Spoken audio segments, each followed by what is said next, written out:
Jika Anda ingin mengikuti teks amnesti 2022, salah satu pertanyaan yang sering kali muncul tuh adalah berapa nilai harta yang harus gue laporkan gitu.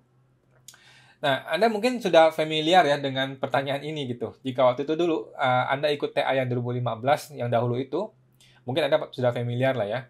Ada pertanyaan mengenai, gua ada rumah nih belum dilaporkan di SPT. Berarti kan rumah itu harus dilaporkan di TA dong. Nah, tapi rumah ini tuh sebenarnya pemberian orang tua gua gitu. 15 tahun yang lalu gitu. Jadi, gua dapetin rumah ini kan gratis. Nah, sedangkan ortu gua sudah meninggal.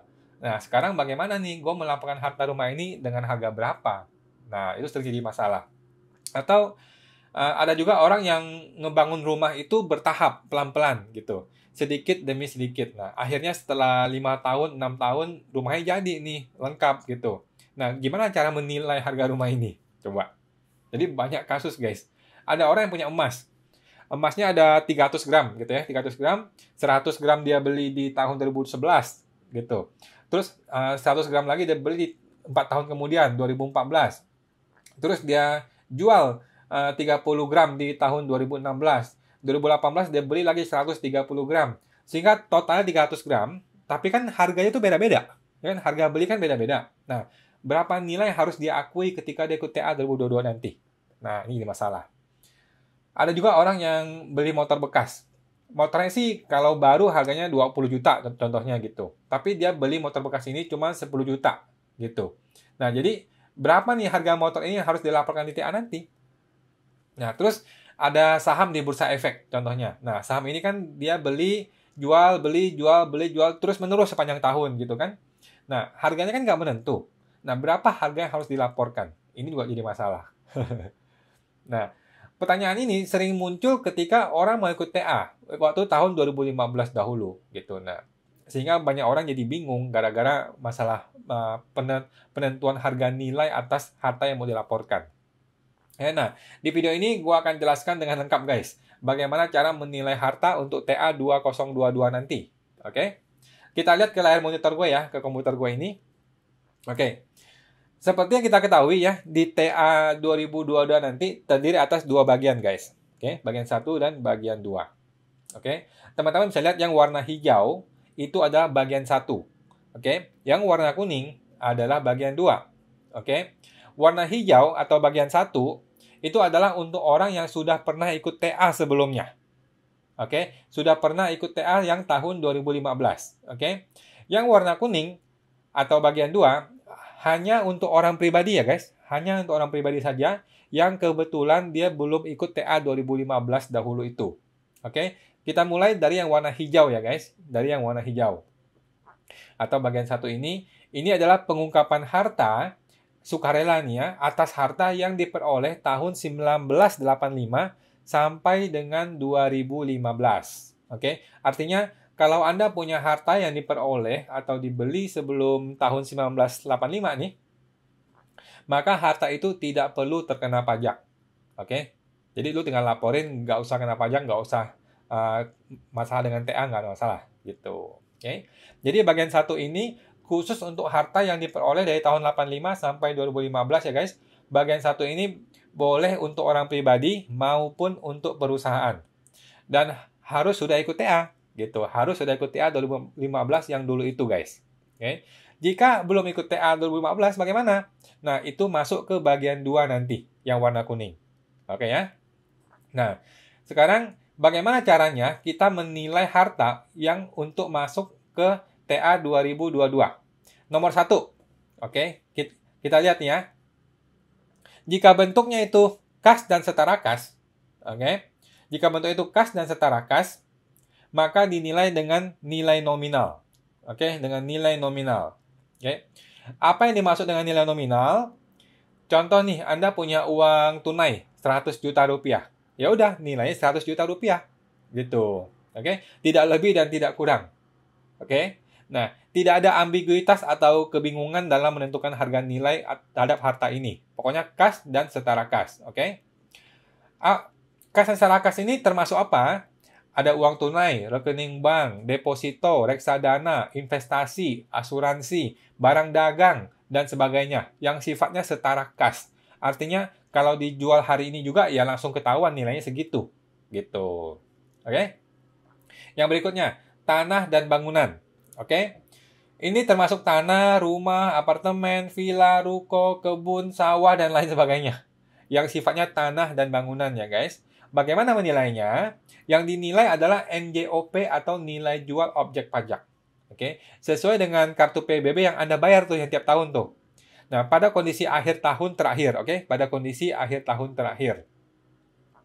Oke, di Undang-Undang HPP itu ditulis tahun pajak terakhir. Tapi tidak dijelaskan tahun pajak apa yang dimaksud. Jadi gua berasumsi yang dimaksud adalah pada tanggal 31 Desember 2020. Oke. Artinya, kalau Anda punya tanah atau bangunan yang mau dilaporkan di TA 2022 nanti, lihatlah kartu PBB Anda untuk tahun pajak 2020. Pakailah nilai NJOP yang ada di kartu PBB itu, guys. Oke. Jadi nggak peduli ya, rumah itu dibeli tahun 2000, 2015, 2010, dan sebagainya gitu. Pokoknya yang dinilai adalah harga NJOP properti tersebut pada tahun 2020. Oke? Apakah Anda mau protes? Ini nggak adil nih. Gua kan beli di tahun 2000 gitu, kenapa mesti pakai NJOP 2020 gitu ya. Nah, sekarang gue balikin ke lu nih guys. Emangnya lu mau lapor dengan cara biasa, pakai harga perolehan tahun 2000 yang dulu itu dikalikan 30%? Nah, kalau mau ya nggak usah ikut TA, nggak apa-apa kok. Oke, Anda cukup pakai PPh normal, yaitu harga perolehan kalikan 30%, tambahkan denda dan bunga sampai hari ini. Kalau itu lebih murah dibanding ikut TA, mending nggak usah ikut TA. Pakai cara PPh biasa saja, nggak masalah guys. Oke, selanjutnya, untuk kendaraan bermotor guys. Nah, kendaraan bermotor. Ini termasuk motor, mobil, bus, truk, traktor, forklift, kapal, pesawat, dan lain-lain. Pokoknya kendaraan yang bermotor dan punya BPKB. Oke? Barang ini dinilai dengan nilai jual kendaraan bermotor atau NJKB. Sesuai dengan kondisi pada akhir tahun pajak terakhir atau tahun 2020. Oke? Jadi nggak peduli Anda beli tahun berapa, pokoknya dinilai dengan nilai NJKB pada akhir tahun 2020. Oke? Terus, yang nomor 4. Ini emas dan perak. Oke? Khusus untuk dua item ini doang ya guys. Untuk dua item ini doang. Ini harus menggunakan nilai PT Antam per tanggal 31 Desember 2020. Oke? Jadi Anda tinggal hitung nih, berapa gram yang Anda punya dikalikan dengan nilai PT Antam pada tanggal 31 Desember 2020. Oke? Kalau Anda mau protes nih, emas itu kan gua beli 15 tahun yang lalu, waktu itu harganya masih setengah dari harga sekarang. Ya udah, solusinya Anda tidak usah ikut TA, tapi ikut dengan perhitungan PPh normal biasa saja. Nggak ada masalah, guys. Oke? Nah, ya kalau Anda nggak ikut TA gitu ya, maka emas itu ya nilai perolehannya dikalikan 30% plus denda plus bunga gitu. Tinggal dihitung aja mana yang lebih murah dan lebih efisien, gunakanlah cara itu. Tidak wajib ikut TA loh ya. Oke. Selanjutnya, yang nomor 5 deh. Ini saham bursa atau warrant. Oke. Ini menggunakan nilai PT Bursa Efek Indonesia atau PTBI per tanggal 31 Desember 2020. Ini agak masih membingungkan nih guys ya. Karena biasanya kan kita menggunakan nilai saham itu adalah nilai modalnya ketika kita menyetorkan ke rekening bursa. Sedangkan harga pasar itu kan naik turun setiap hari gitu. Nah, tapi sepertinya yang gue tangkap nih, TA2022 ini nggak mau pusing. Jadi pokoknya dikunci aja kondisi saham itu per tanggal 31 Desember 2020. Oke. Nah, kalau nanti nilainya naik, ya Anda kan sebenarnya sudah bayar PPh final gitu. Jadi nggak ada masalah gitu guys. Oke. Berikutnya nomor 6. Surat berharga SBN, surat berharga negara, efek hutang, dan sukuk yang diterbitkan oleh perusahaan. Oke. Nah, ini menggunakan nilai dari PT Penilai Harga Efek Indonesia. Gua juga tidak tahu perusahaan ini apa dan di mana dan bagaimana cara menghitungnya gitu ya. Nanti kita tunggu PMK-nya keluar guys. Kayaknya sih ya PMK-nya itu nanti akan PT ini akan langsung menilai SBN seri ini nilai sekian, sukuk seri ini nilai sekian gitu loh guys. Oke, pokoknya sudah ada acuan lah nanti di PMK itu gitu. Sudah ada acuan standarnya. Sepertinya kan lebih mudah seperti itu ya. Oke, yang terakhir nomor 7.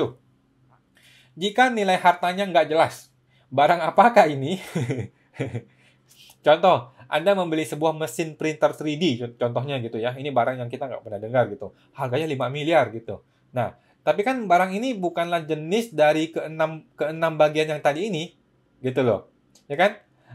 Anda juga mungkin nggak mau melaporkan harta itu senilai 5 miliar gitu, karena barang ini kan barangnya unik ya, spesial dan tidak diketahui harganya di market, gitu. Oke? Atau Anda punya sebuah kamera RED gitu ya. Kamera ini kamera yang dipakai untuk bikin film Hollywood gitu. Harganya 500 juta satu unit. Nah, atau Anda punya sebuah piano yang Anda beli dengan harga 500 juta contoh dulu. Tapi sekarang mungkin harganya bisa naik, bisa turun gitu. Atau Anda punya diamond, perhiasan diamond gitu ya, yang mana harganya kan bisa fluktuatif gitu. Atau Anda punya aset kripto. Nah, sampai hari ini kan aset kripto masih belum jelas peraturannya di Indonesia ini gitu. Atau Anda punya barang antik, sebuah lukisan contohnya.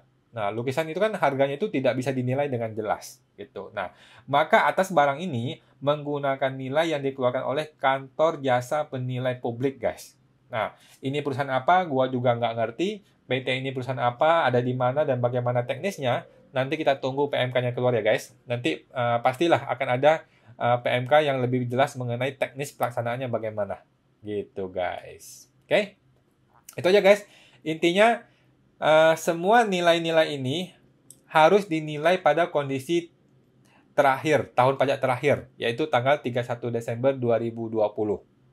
Gitu, guys. Paham ya? Kalau nggak paham, tolong di komentar aja di bawah. Oke, kita lanjut ke bagian 2. Ini hanya untuk orang pribadi ya, guys. Sejauh ini seperti itu kita ketahui, tidak bisa untuk perusahaan. Oke. Ini untuk harta yang tahun perolehan 2016 sampai 2020. Oke. Jika Anda sudah pernah ikut TA 2015 dahulu, walaupun harta itu diperoleh antara 2016 dan 2020, sepertinya sih Anda tetap akan pilih yang warna hijau. Gitu, bagian 1 ya. Karena tarifnya lebih murah. Bagaimana caranya? Nah, itu sudah rahasia umum lah ya. Anda tinggal lapor aja ada nilai uang tunai segitu, beres. Gitu. Oke. Bagian kedua ini lebih gampang, guys. Oke. Untuk yang pertama, yang kas dan setara kas ya, dinilai dengan nilai nominal, sama seperti tadi. Jadi berapa nilai realnya ya udah segitu aja yang dilaporkan. Oke. Untuk yang selain kas dan setara kas, yang lain-lain semua nih ini sama menggunakan harga perolehan. Oke. Apa yang dimaksud dengan harga perolehan? Nah, ini adalah harga saat Anda membeli barang itu. Oke, contoh. Anda punya tanah dan bangunan. Harga belinya berapa? Oke, bukan harga NJOP ya, guys. Bukan harga pasar hari ini. Pokoknya waktu Anda beli harganya berapa? Itulah nilai harga perolehan. Oke. Nah, kalau rumah itu dikasih orang tua bagaimana? Nah, ini waktu itu sempat jadi dilema besar sampai ribut gitu ya waktu TA 2015 dahulu. Karena waktu itu ada yang bilang pakai harga waktu pertama kali orang tua beli, ada yang bilang pakai harga NJOP pada saat TA, ada yang bilang pakai harga pasar pada saat TA gitu ya. Akhirnya pemerintah membuat PMK baru yang mengatakan ya udah suka-suka lu aja deh mau mengatakan harga berapa gitu. Yang penting lu menilai harga aset itu berapa. Udah pakai angka itu aja. Oke. Waktu itu kalau nggak salah tuh ributnya tuh karena banyak orang pensiunan ya, terutama militer gitu ya, yang protes gitu ya, dan banyak orang miskin yang protes gitu. Mereka tuh miskin, pensiunan, nggak punya penghasilan, tapi punya rumah warisan dari keluarganya yang sudah turun-temurun gitu. Nah, kalau ini dilaporkan pakai harga pasar, mampuslah dia gitu. Dia nggak sanggup bayar pajaknya gitu loh. Oke, jadi akhirnya PMK itu terbit gitu. PMK itu bilang bahwa tanah dan bangunan bebas deh, lu mau menilai sesuai dengan pendapat pribadi lu silahkan gitu. Akhirnya, nah ini banyak properti, banyak orang ya punya properti harganya 5 miliar, dia cuma laporkan senilai 1 miliar gitu. Tapi ya petugas pajak nggak bisa ngapa-ngapain guys. Petugas pajak nggak bisa berbuat apa-apa waktu itu karena harta TA tidak boleh diperiksa dan tidak perlu dipertanyakan dokumen pendukungnya gitu. Nah menurut gua itu ada loophole atau gray area atau titik lemah dari undang-undang TA waktu itu. Nah, tapi itu nggak ada obatnya, guys. Nggak ada obatnya. Kalau dimintakan dokumen lengkapnya, orang nggak mau ikut.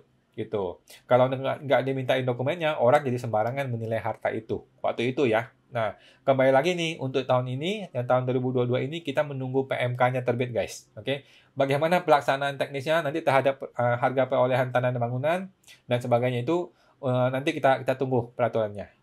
Gitu, guys. Oke, Cuma itu aja sih guys, cukup sederhana sebenarnya sih cara menilainya aja. Pokoknya bagian satu itu, bagian satu nilai nominal atau nilai objek pajak tahun 31 Desember 2020. Oke, untuk bagian dua, pokoknya nilai nominal atau harga perolehan. Udah, gitu aja paling gampang. Oke. Nah, by the way, kalau teman-teman masih ada pertanyaan mengenai tax amnesty ini ya, yang 2022 ini, Anda bisa hubungi saya langsung di www.ta2022.com. Oke, www.ta2022.com. Oke, di sana Anda bisa berdiskusi ataupun tanya jawab langsung dengan saya sendiri. Tapi ingat guys, ini bukanlah jasa konsultan pajak resmi berbayar gitu ya. Ini hanyalah diskusi dan tanya jawab santai aja gitu dalam rangka ya gue ikut membantu DJP lah dalam untuk mengedukasi masyarakat gitu guys. Oke, itu aja untuk hari ini. Terima kasih guys, sampai jumpa.